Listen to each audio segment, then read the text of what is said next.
Florida was sold as a no-risk paradise. Sun, low taxes, booming growth. But right now, the very ground under that dream is shifting, and the cracks are showing in ways most people aren't ready to admit. Homes are sitting unsold, insurance is vanishing, investors are running. This isn't just a slowdown.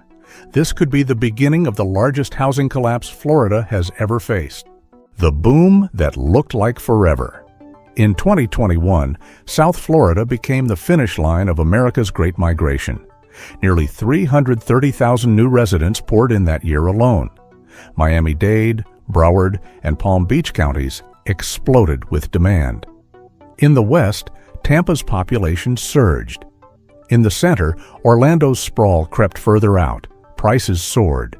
Bidding wars broke out over basic three-bedroom homes. Agents were flooded with offers. Some buyers never even saw the homes in person. Governor Ron DeSantis called it proof Florida had cracked the code. Freedom, sunshine, and record home values.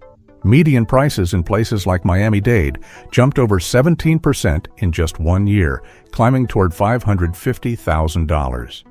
Tampa saw prices soar by more than 40%. In West Palm Beach, new construction regularly crossed $900,000. It felt like Florida couldn't lose. The price of staying put. But by 2024, the math started turning ugly. In Orlando, the median home now lists around $450,000. In Palm Beach County, it's closer to $540,000. Mortgage payments, once around $1,100 a month, are now over $2,200. And that's just the loan. Property taxes, utilities, and worst of all, insurance. 6 major insurance carriers have failed in Florida since 2022. Some families saw their premiums double or even triple just to stay covered. One family in Palm Beach with a teacher and a hardware manager barely holds on. Every dollar is stretched. Repairs are delayed. The AC runs on a tight schedule. Their American dream is now just a house they can't afford to leave. Inventory surge and investor retreat. Right now, there are nearly 41,000 unsold homes in the Tri-County area of South Florida. That's a 61% jump from last year. And it's not just individuals struggling to sell. Big players are heading for the exits. Blackstone alone sold off over $500 million worth of Florida real estate this year. Hedge funds are unloading condo towers, even at a loss. In Tampa and Orlando, homes are lingering. Sellers are cutting prices. Buyers are asking for roof repairs, prepaid insurance, even full-year tax credits before they sign. The frenzy is gone. What's left is hesitation. Florida's insurance time bomb. Here's where things get dangerous. As private insurers failed or fled, one name kept coming up: Citizens Property Insurance. That's the state-run last resort safety net. But Citizens wasn't built to insure everyday homes. It now holds over 1.3 million policies, twice what it covered just 2 years ago. And if a major storm hits, it won't just be Citizens policyholders paying the price. Florida law allows the state to charge every homeowner, yes, even those with private insurance, up to 25% of their annual premium to refill the gap. That's a hurricane tax hanging over every single property owner in the state. Not if, just when. The fear factor. Erin's warning shot. In August 2025, Hurricane Erin brushed Florida's coast. It didn't hit directly, but it didn't have to. In Fort Lauderdale alone, 21% of pending home sales collapsed in a single month. Not over paint colors or inspections. Because deals couldn't close.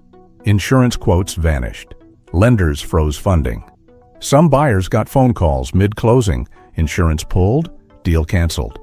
Erin never made landfall, but billions of dollars in real estate deals died anyway. Now every offer in Florida comes with a shadow. What if the next storm does make landfall? Cities at the edge. Tampa and Orlando are showing stress. Listings are rising. Closings are slowing.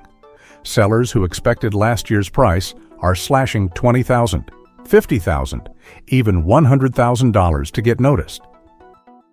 Miami is on another level. UBS analysts ranked it the most vulnerable housing market in the world for a future collapse. Why?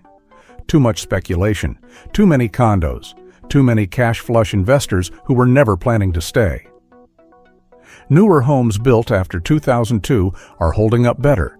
They qualify for more affordable insurance and meet strict codes. But older homes? They're dragging the market down. Fast. The cost of paradise. So here we are, a housing boom that roared through Florida, fed by new residents, low rates, and sky-high optimism. But now the pressure is building from every side. Mortgages are twice as expensive. Insurance is either unaffordable or unavailable. Institutional investors are retreating. Inventory is swelling. And the state's insurance safety net is stretched so thin, one bad storm could break it wide open. The surface still shimmers, but the foundation is cracking, and no one knows what's coming next. If you found this video helpful or eye-opening, hit that like button. It helps more people discover what's really going on. Subscribe for more data-backed breakdowns of Florida's housing market and the risks behind the headlines. We cover what the mainstream media won't. And drop a comment below. What are you seeing where you live? Is the boom still on? Or are buyers and sellers starting to get nervous? Let's talk about it.